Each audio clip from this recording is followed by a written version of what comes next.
Hi friends, అందరు ఎలా ఉన్నారు? బాగున్నారా? Welcome to Milky's world YouTube channel. ఈరోజు టాపిక్ వచ్చేసి మంచి పని. టాపిక్లోకి వెళ్తే, ఒక ఊరిలో రామయ్య సోమయ్య అనే ఇద్దరు అన్నదమ్ములు కొన్నాళ్ళు కలిసే ఉన్నారు. ఆ తర్వాత గొడవలు వచ్చి విడిపోయారు. మాట్లాడుకోవడం కూడా మానేశారు. అయితే ఓ రోజు రామయ్య ఇంటి తలుపులు ఎవరో తట్టారు. తీసి చూస్తే ఓ వడ్రంగి ఉన్నాడు. ఆ వడ్రంగి ఇలా అన్నాడు: అయ్యా, నేను చాలా దూరం నుంచి వచ్చాను, ఏదైనా పనుంటే ఇప్పించండి అని వడ్రంగి అడిగాడు. రామయ్య కొంచెం సేపు ఆలోచించి, అటు చూడు, ఆ కాలువ కనిపిస్తుంది కదా, దాన్ని నా తమ్ముడు తవ్వించాడు.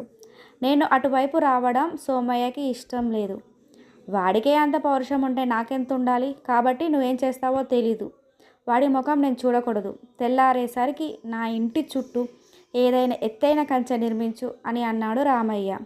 అలాగే అన్నట్లు తలూపాడు వడ్రంగి. కంచె నిర్మాణానికి కావాల్సినంత కలపంతా వెంటనే తెప్పించాడు రామయ్య.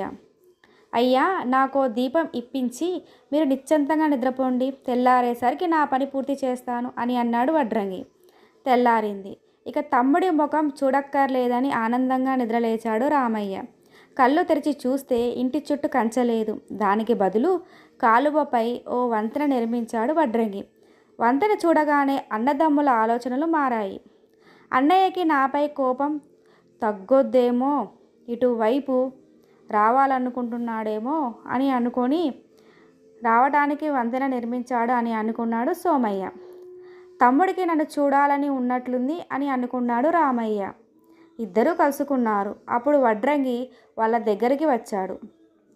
అయ్యా, నన్ను క్షమించండి. మీరు చెప్పినట్లు ఇంటి చుట్టూ కంచె నిర్మిస్తే మీ మధ్య విభేదాలు ఇంకా పెరుగుతాయి. నేను అలా చేస్తే శాశ్వతంగా మీరు విడిపోయేవారు. ఆ పాపం నాకొద్దు.